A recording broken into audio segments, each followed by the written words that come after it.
So you could use it in your bath or your foot soak or whatever the case is to get that amplified effect. Okay, so I'm not sure if you saw in Wonderful World, they have herbal sachets with crystals. Now I'm not sure about the how authentic this is, considering that it's a commercial product, but you can check them out and authenticate it if you want. Give it a go. So basically they have these herbal, they have these like organza bags with herbs in it. There's a card and there's a crystal or crystals inside it, and it's for specific uses. So you have these sachets and then you can put them under your bed to sleep. So I had one for sleep at one point because I had really bad insomnia. You can use them for just personal support or anything that you want the crystals to do for you. So it's a good idea to have it, especially if you don't want to like use it in your bath or in your teas, etc. It's quite simple to just have a herbal sachet. Okay, so basic steps to creating a personalized healing practice involving crystals. So you need to identify your main healing goal. Choose crystals and holistic modalities that support your goals. So not everybody might want to use essential oils. Some people might not have the space to do herbal baths. You know, somebody might be easier to use a tea or infuser oil with the crystal and maybe use it in massage and apply it directly. So it have different, ways that your goal can be supported. He want his name. He want his name in the snow, so I write it down. He want his name in the snow, so I write. He want his name in the snow, so I write it down. So incorporate it in your daily practice. It could be weekly, it could be monthly. You decide how you want to use it.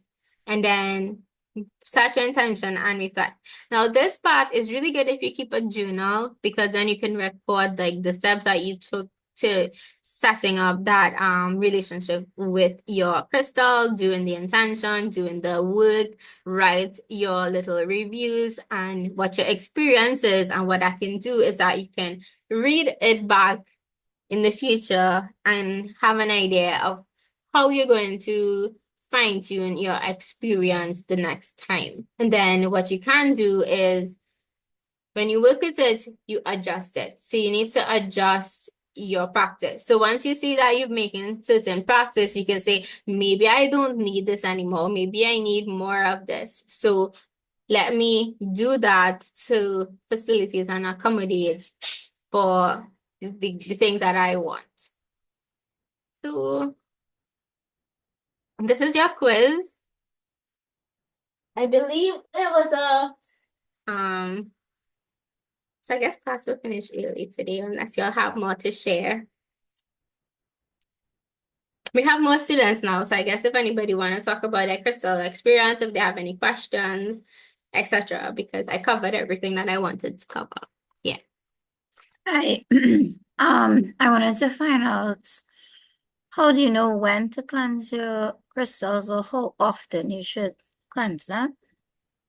Okay, so this, as you do your research on your crystals, because like I said, this is a beginner class.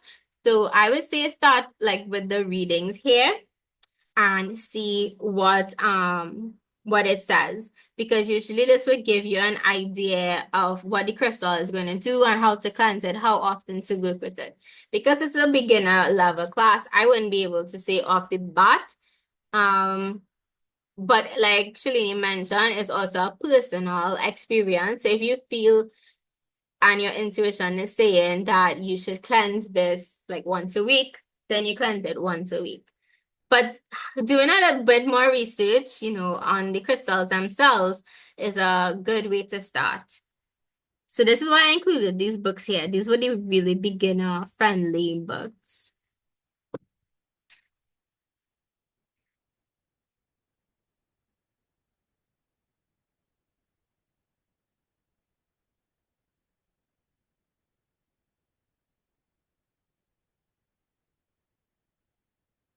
Okay, any more questions, comments, anything you want to add, anything?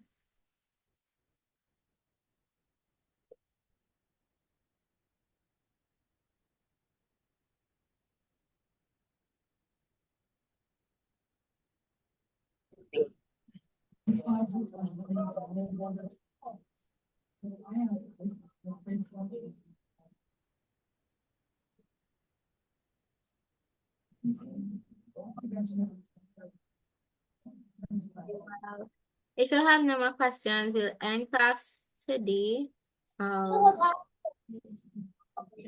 I would send you all the registration link for session 7.